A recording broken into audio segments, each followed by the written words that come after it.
And welcome back. This is your man Warrior. This is another patron roster review. This is Raidor from Ryloth 157th, and I'm really excited. Raidor, really simplistic. Been playing since the beginning. Is a small dolphin. Been playing for over 2 years, and you can see there's not a ton of development on every character. If we go into this, you can see truly is a small dolphin. Since this is actually after 2 years of development, so really focused actually on what's most important in the game. So very excited about that. Just giving a little glance, a little one over on what you have and what you're developing. And I come down to General Kenobi at 5 stars. You just got him at 5 stars. You already got him gear 9. And I'm really excited because he's definitely one of the best, if not the best tank in the game. So I am excited about you being able to integrate him in to your arena team. Now, your current arena team is really great. You got Jedi Training Rey, R2, BB-8, Grand Admiral Thrawn, and you're currently using Old Ben because he's 7-star gear 10, and he's got Mind Tricks, so that's a double Mind Trick, which really helps with the control of battle. Once General Kenobi gets up there, you could either put General Kenobi in, or you could just leave it the way it is. But your arena team's doing well. The biggest thing I noticed when I was looking at all of your characters was mods, and I know that because you're a dolphin, you're not spending a bunch of money on mods, and so it makes it really difficult. But you definitely, now that mods are in the store for both ship credits and regular credits, you really want to be picky, but you want to find as many 5-dot mods that have speed showing as possible. Don't buy the ones that show 2 or 3. Buy the ones that show like 5 or +6 speed to start, that are at least blue, so you get a chance of up to 2 rolls, which means you're probably going to get +10 speed out of it. And try to get as many of those mods as you can afford. I would probably put most of your credits towards that right now, because the reason why your arena team is just barely top 100 capable is not for the characters you have, but for the mods that you have. It makes a massive difference. Once you can get BB-8 up into the 260s through 280s, Thrawn between 260 to 280, Jedi Training Rey around 220 to 240, R2-D2 between 220 to 250, it just takes you to another level. You'll be able to easily get top 50 and stay there, and eventually grow from even there. So arena, you're looking really well. In ships arena, you're using the right team composition, but you've been playing since the beginning, and so you have a really competitive ship shard. You got stuck with a bunch of really big whales in there, so 250 for what you have is actually pretty decent. And I know you're working on all of the right ships, but we're going to go through, as far as ships, kind of some of the things that you should be focused on. And the first thing is your pilots. You're really wanting to know who you should be developing out to gear 12, because for you, without spending a ton of money, getting someone to gear 12 is practically an act of God. And so what I'm going to suggest is that you focus on getting your arena characters, obviously, to gear 12, such as General Kenobi, Old Ben, BB-8. But then we're also going to go into ships, and we're going to focus on all the minute details of your ship's team. So everybody knows these ships should be maxed out. That means they 7-star them. They put their abilities to max. But then the pilot is about 65% of the equation. So you really have to focus on that crew member and make sure the crew member is where they need to be. So the TIE Fighter pilot, you have 7-star gear 11. You need to make sure that you take him to gear 12. If you can get any gear 12 pieces on these characters, it does make you faster and more health, which gives you more durability in ships. And you're going to have to be maxed out on all these characters if you want to really get into the top 20 on ships. So TIE Fighter pilot, you want to max out. Also with Biggs, your gear 11 7-star, you're going to want to max him out. Now, something a lot of people do is they take Biggs to gear 12. What a lot of people don't do is to put the pieces of gear 12 pieces on Biggs Darklighter. It does provide more tankiness, durability, and 1 more speed by adding those gear 12 pieces. And sometimes it's the difference between your Biggs dying first or your Biggs not dying first. And so if you're going to have a gear 12 focus, Biggs Darklighter should definitely be up there, because he's going to take the brunt of all of the damage. Of course, First Order TIE Fighter is actually going to be your largest damage dealer with offense up, which you can give it through the Chimera. Your First Order TIE Fighter can do in excess of 100k pretty easily, and so you definitely want to finish off the pilot. First Order TIE Fighter pilot is going to need to be gear 12 and put in all those gear 12 pieces when you get there. I know there's not a lot of characters that you can gear 12, but definitely your crew members should be up there as high a priority as your regular arena as well. Also, if you can Zeta the First Order TIE pilot, then that is a Zeta worthy if you want to be competitive in ships, because it will give you an extra bit of speed and health.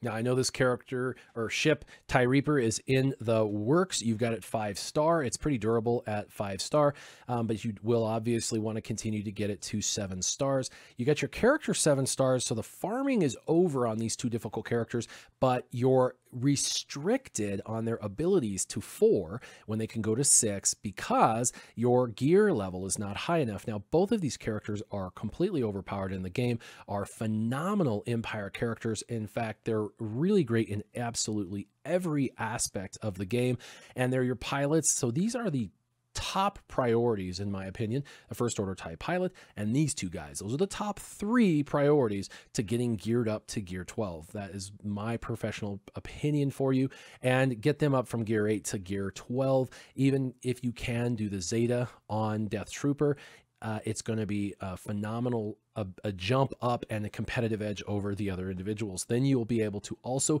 raise their abilities, which is a very big deal. All right, now in your backup, there's probably 3 ships that you're probably considering using or you already are using, and that is Darth Maul's Scimitar, Boba Fett's Slave 1, and Poe Dameron's X-Wing. So let's talk about those 3 really quick.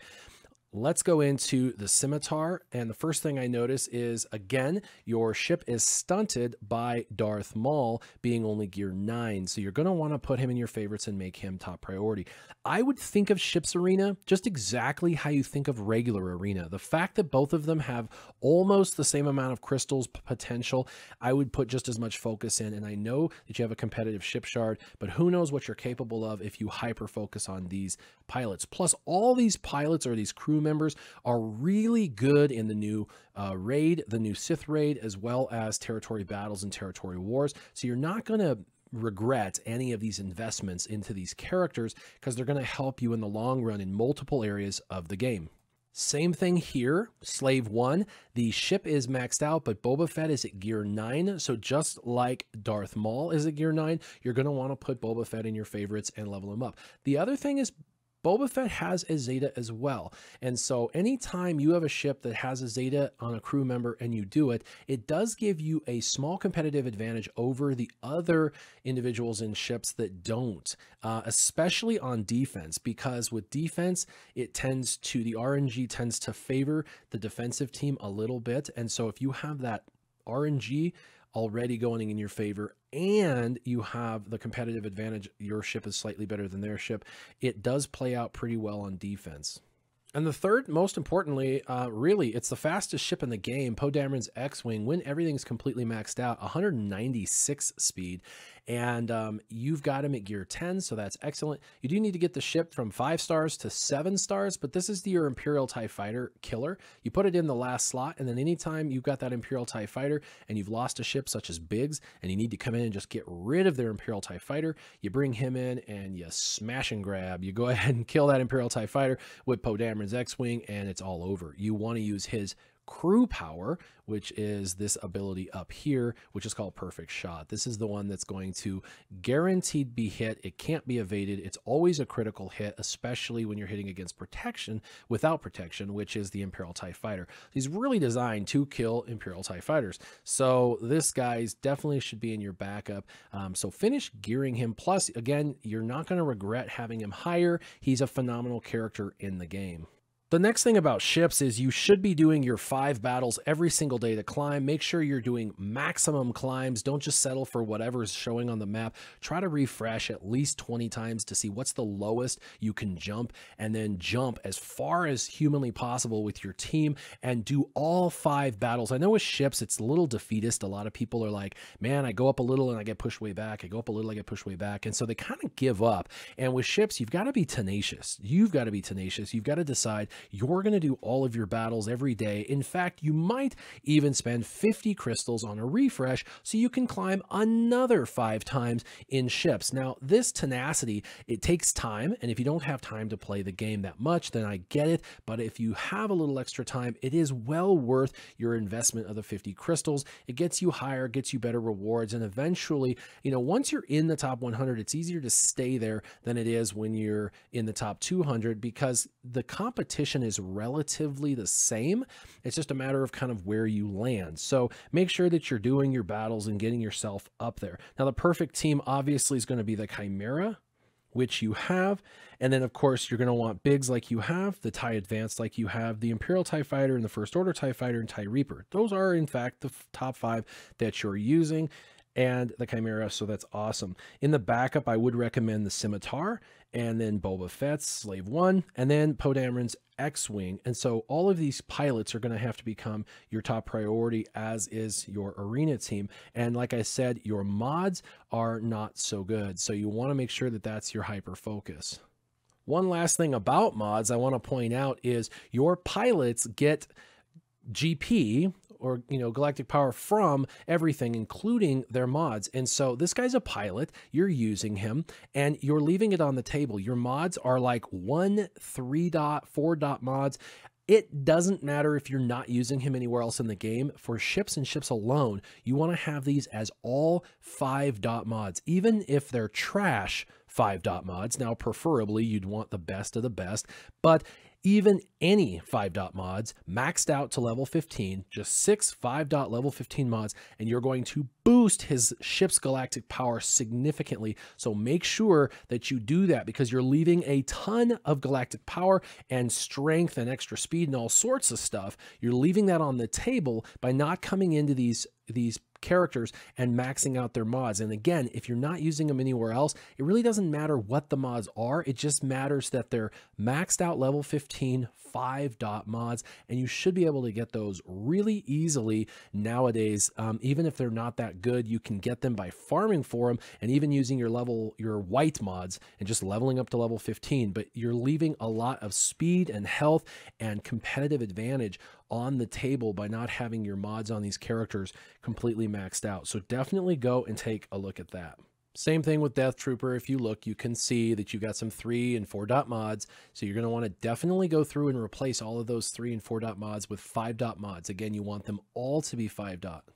Same thing on Shore Trooper. Again, you've got a bunch of 3-dot and 4-dot mods. You're going to want to make sure these are 5-dot mods. So I think, Raidor, you get my point. You got to really focus on these pilots, or the crew members, as they call them. The crew members are going to be critical in your success. The higher everything is for crew members, the better the ship will play for you. Your team really is top 5, top 10 viable if your pilots or your crew members were all completely maxed out. And of course, they're not. So that's why you're not there. But even a 5-star TIE Reaper can compete in the top 5. Even a 6-star Chimera can compete in the top 5. So make sure that those crew members get completely and utterly hyper focused on, and you'll do just fine. I hope this helps.